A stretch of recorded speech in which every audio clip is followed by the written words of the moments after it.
먼저 여러분들의 판단을 한번 제가 여쭤보겠습니다. 여러분들이 어떤 일을 하시고 그 대가로 100% 확실하게 90만 원을 받는 경우하고 다른 경우 90%의 확률로 100만 원을 받는 경우, 즉 10%의 확률로 아무 수익도 없는 경우가 있다면 어떤 경우를 선택하시겠습니까? 아마도 여러분 대다수는 무조건 90만 원을 받는 경우를 선택하실 겁니다.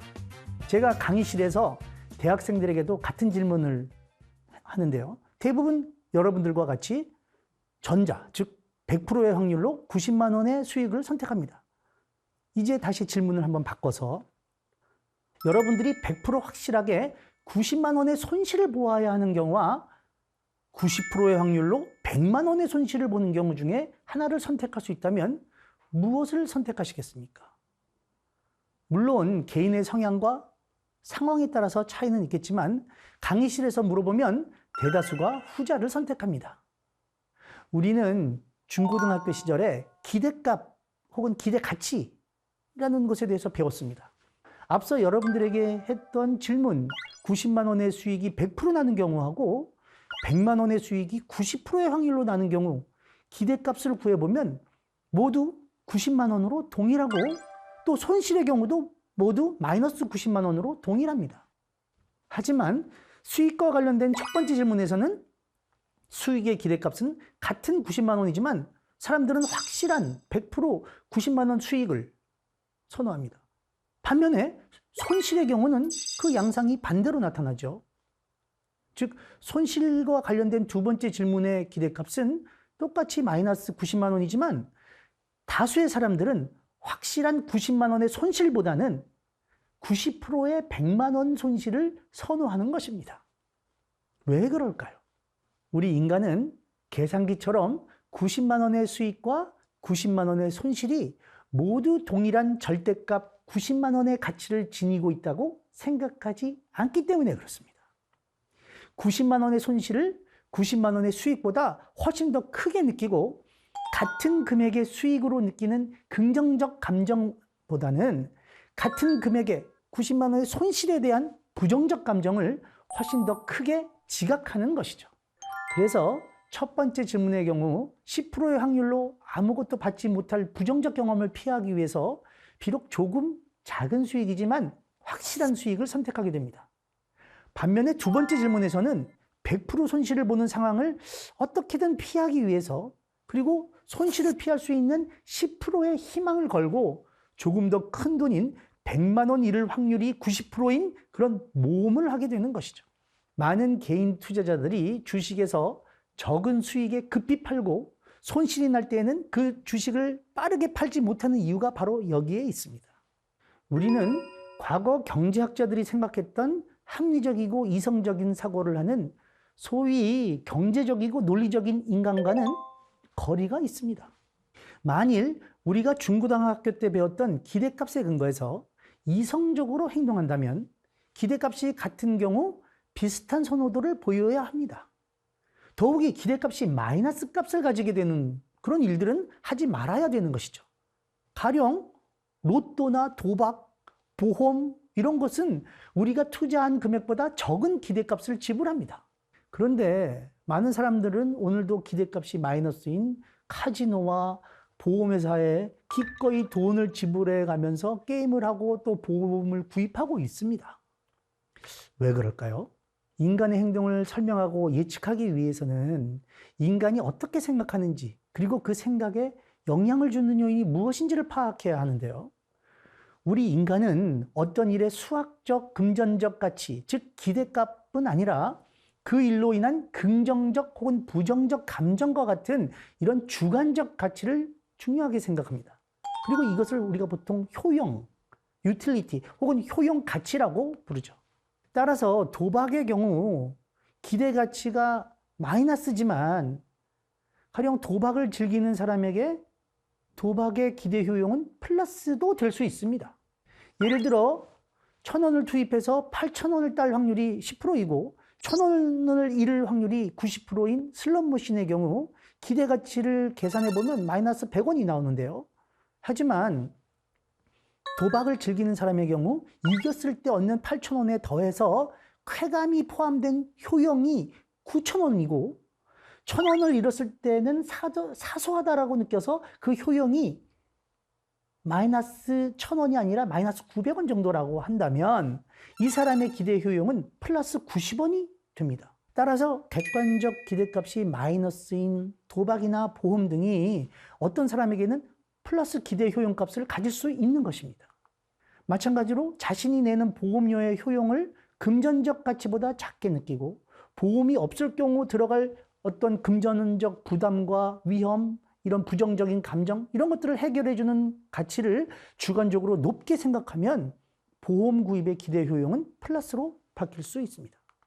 객관적인 이득이나 손실이 우리가 생각하는 주관적인 가치와 정비례하지도 않고 또 이득과 손실 구간 각각에서 판단하는 주관적 가치의 그 변화 기울기가 다를 수 있음을 보여주는 카너만과 트버스키 교수의 연구는 경제학 분야에서도 큰 기여를 해서 2002년 카너만 교수는 인지심리학자 최초로 노벨 경제학상을 수상한 바 있습니다. 이들이 제안한 전망이론, 프로스펙트 티어리라고 하는데요. 이 전망이론에서 손실과 이득에 대한 우리 인간의 주관적 가치의 함수를 표현하였는데요. 함수의 그림을 보면 이득 구간에서의 주관적 가치 증가 속도보다 손실 구간에서의 가치의 하락 속도가 훨씬 더 가파르며 이득과 손실이 극단적으로 갈수록 그 주관적 가치의 증가나 하락 폭은 점점 줄어드는 것을 볼 수 있습니다. 즉 같은 양의 돈, 같은 100만 원이라고 하더라도 이득을 보았을 때보다 손실을 보았을 때 그 가치가 더 크다고 느끼며 금액이 점점 커지면 그 금액들 간의 차이에 대한 주관적 가치는 점점 줄어듦을 보여주는 그런 함수 그래프입니다. 수당이 100만 원에서 200만 원 증가했을 때 느끼는 가치와 수당이 1억 원에서 1억 100만 원 증가했을 때 느끼는 가치, 사실 같은 100만 원이지만 다르다는 것이죠. 이들의 연구는 주관적 기대 효용뿐만 아니라 인간이 가지고 있는 보편적 사고 특성이나 개인의 인지적 특성, 가령 기억이나 주의, 언어적 능력 이런 것들이 어떻게 우리의 확률 판단이나 의사결정에 영향을 주고 판단 오류를 유도하는지를 경험적 실험을 통해서 보여주었습니다.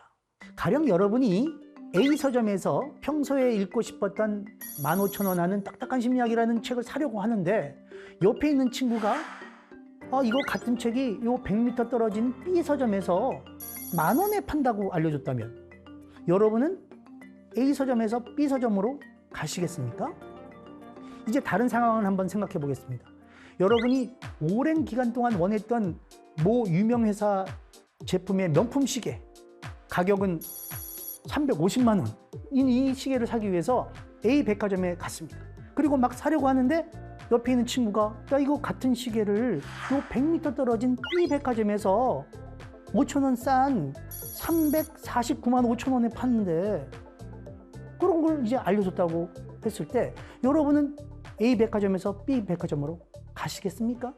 아마도 여러분 대다수는 제 수업을 듣고 있는 대학생들처럼 더 싼 책을 사기 위해서는 B 서점으로 가실 테지만 시계의 경우는 그냥 A 백화점에서 구입하는 것이 낫겠다 이렇게 생각을 하실 겁니다. 첫 번째 상황이나 두 번째 상황이나 모두 100m를 걷는 수고를 통해서 5,000원의 이득을 얻을 수 있다는 점에서 사실은 동일합니다. 우리가 경제적으로 합리적 판단을 한다면 두 경우 모두 같은 행동을 해야 되지만 대부분의 우리는 그렇게 하지 않습니다. 카너만과 트버스키의 전망 이론에서 예측하는 것처럼 같은 5,000원이라도 15,000원에서 10,000원으로 비용이 줄어들 때 느끼는 주관적 가치는 350만 원에서 5,000원 줄어들 때 느끼는 그런 가치보다 훨씬 크기 때문에 그렇습니다. 경제적 가치 판단뿐만 아니라 어떤 정책을 결정하고 또 어떤 후보자를 대통령으로 선출할지 등등 중요한 의사결정을 해야 할 때에도 이와 비슷한 기전이 우리 마음속에서 작동될 수 있습니다. 가령 카너만과 트버스키의 연구에서 사람들에게 600명이 바이러스에 걸려서 목숨이 위태로운 상황에서 A라는 백신을 사용하면 200명을 살릴 수 있고 B라는 백신을 사용하면 33.3%, 약 3분의 1의 확률로 모두 살리거나 혹은 3분의 2의 확률, 66.6%의 확률로 모두 죽는다면 어떤 백신을 선택할 것인지를 물어보았습니다. 실험 결과 다수의 사람들은 확실하게 200명을 살릴 수 있는 A 백신을 선택하였습니다. 하지만 조금 표현을 바꿔서 600명이 바이러스에 걸려 목숨이 태로운 상황에서 C라는 백신을 사용하면 400명이 죽게 되지만 D라는 백신을 사용하면 33%의 확률로 모두 살리거나 66%의 확률로 모두 죽는다. 당신은 어떤 백신을 선택할 것입니까? 이렇게 물었을 때에는 다수의 사람들이 D 백신을 선택합니다. 사실 위의 모든 백신이 살릴 수 있는 기대값은 200명으로 동일합니다. 차이점은 첫 번째 질문은 확실하게 살릴 수 있는 대안, 백신 A를 포함한 반면에 두 번째 질문은 확실하게 죽는 대안, 백신 C였죠. 그것이 포함된 것뿐입니다. 이처럼 사람들은 같은 기대값이라고 하더라도 그 대안을 어떤 식으로 표현하느냐에 따라서 판단을 달리하는데 심리학에서는 이를 틀 효과, 영어로는 프레이밍 이펙트라고 부릅니다. A와 B 두 명의 유력 후보자가 경쟁하는 선거를 한번 생각해 보겠습니다. 이때 A 후보에게 투표를 하셔서 A 후보자가 당선되게 해주세요. 이런 말이나 B 후보를 뽑으면 절대로 안 됩니다. 이 사람 떨어뜨려야 됩니다. 라고 하는 말이나 사실 두 주장은 유력한 두 후보에 대해서 같은 결과를 가져오는 같은 말이라고 할 수 있습니다. 하지만 전자는 이득에, 후자는 손실의 무게를 두어서 판단을 내리게 한 것이고 같은 이득과 손실의 양이라도 사람들은 손실에 더 민감하다는 것을 이용한 네거티브 전략인 것이죠.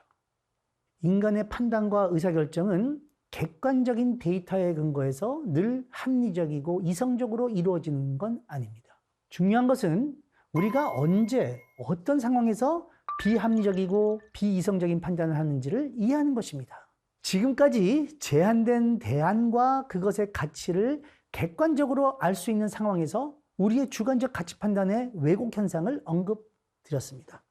하지만 실생활에서 우리는 가능한 모든 대안들을 다 알기도 어렵고 확률 역시 잘못 판단하는 경우가 허다합니다. 더욱이 우리가 살아가는 세상에서 판단을 내리고 의사결정을 할 때 어떤 결정이 옳았고 어떤 결정이 다른 결정보다 더 나은지를 알기 어려운 경우는 비일비재합니다. 가령 대학생들이 취업과 진학 중에 혹은 여러 취업의 대안들 중에 자신의 진로를 고민할 때 무엇이 옳은 선택일지 어떻게 알 수 있을까요? 어떤 배우자를 선택하고 어떤 사원을 채용하고 어떤 상품을 구입하고 어떤 정치인을 대통령이나 국회의원으로 뽑을지 우리의 의사결정이 판단이 옳았음을 어떻게 증명할 수 있을까요?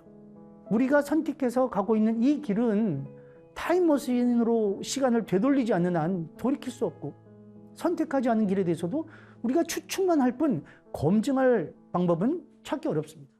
실생활에서의 의사결정은 그 결정이 내려진 순간 시간과 공간의 제약 속에서 다른 변인들과 무수한 상호작용을 하면서 처음에 사소한 결정이 마치 나비 효과처럼 나중에 미처 예상치 못한 커다란 결과를 낳을 수도 있습니다.